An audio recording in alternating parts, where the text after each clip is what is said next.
আসসালামু আলাইকুম সুপ্রিয় এসএসসি শিক্ষার্থী বন্ধুরা, তোমরা যারা 2025 সালে এসএসসি পরীক্ষায় অংশগ্রহণ করেছিলে, তো তোমাদের রেজাল্টটা কত তারিখে পাবলিশ করা হবে।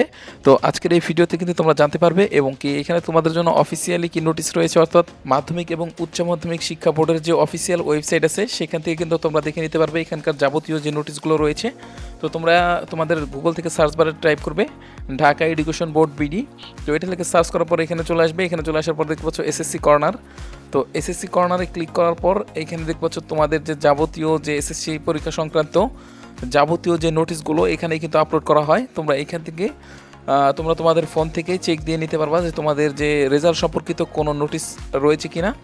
অফিসিয়ালভাবে তোমাদের জন্য এখনও পর্যন্ত নোটিশ না আসলেও তোমাদের কিন্তু রেজাল্টটা 15 জুলাইয়ের মধ্যে পাবলিশ করা হবে। এটা কিন্তু ঢাকা বোর্ডের চেয়ারম্যানই কিন্তু নিশ্চিত করেছেন। তো এইখানে দেখতে পাচ্ছ দ্য ডেইলি ক্যাম্পাস থেকে একটি প্রতিবেদন প্রকাশ করা হয়েছে। তো তোমাদেরকে সেই প্রতিবেদনটা পড়ে শোনাচ্ছি। এই প্রতিবেদনটিতে বলা হয়েছে, চলিত বছরে এসএসসি এর সমান পরীক্ষায় ফল তৈরির কাজ প্রায় শেষ পর্যায়ে। আগামী 15 জুলাইয়ের মধ্যেই ফলাফল প্রকাশ করা হবে। বৃহস্পতিবার 3 জুলাই দ্য ডেইলি ক্যাম্পাসের সাথে আলাপকালে এসব কথা জানালেন শিক্ষা বোর্ডের মোর্চা আন্তঃশিক্ষা বোর্ডের পরীক্ষা নিয়ন্ত্রক কমিটির আহ্বায়ক এবং মাধ্যমিক এবং উচ্চ মাধ্যমিক শিক্ষা বোর্ডের পরীক্ষা নিয়ন্ত্রক অধ্যাপক এস.এম. কামাল উদ্দিন কিন্তু এই তথ্যটা দ্য ডেইলি ক্যাম্পাসের কাছে নিশ্চিত করেছে। অর্থাৎ তোমাদের রেজাল্টে কিন্তু অবশ্যই তোমাদের যে 13, 14 এবং 15 তারিখ সর্বোচ্চ এর মধ্যেই কিন্তু প্রকাশ করা হবে। এবং বিগত বছরের পাশের হার যদি তোমরা দেখতে চাও, তো এইখানে দেখতে পাচ্ছ পাশের হার হচ্ছে সারা দেশ মিলায় 83.04%। অর্থাৎ গড়ে কিন্তু 83%-এর উপরে অধিক পরিমাণ শিক্ষার্থী পাশ করেছিল গত বছর, অর্থাৎ 2024 সালে। আর এইখানে দেখতে পাচ্ছ সর্বোচ্চ পাশের হার ছিল যশোর বোর্ডে, অর্থাৎ যশোর বোর্ডে পাশের হার ছিল 92.33%।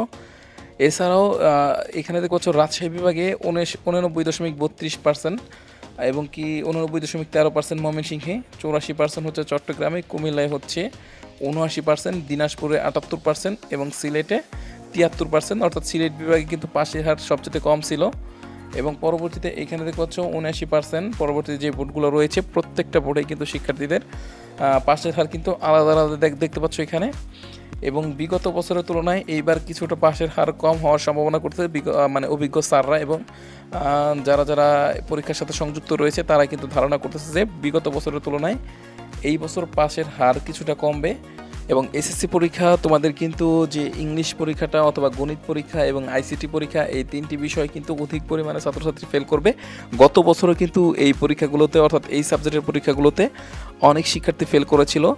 এবং তোমাদের জন্য, তোমাদের প্রত্যেকের জন্য অনেক অনেক দোয়া রইল যেন প্রত্যেকেই অনেক অনেক ভালো রেজাল্ট করতে পারো। এবং এসএসসি পরীক্ষা সংক্রান্ত কারো কোনো প্রশ্ন থাকলে অথবা কারো কোনো জিজ্ঞাসা থাকলে সেটা অবশ্যই কমেন্ট বক্সে জানাতে পারো। আমি তোমাদের প্রত্যেকটি কমেন্টের রিপ্লাই দেওয়ার জন্য চেষ্টা করবো। সবাই ভালো থাকবে, সুস্থ থাকবে। আল্লাহ হাফেজ।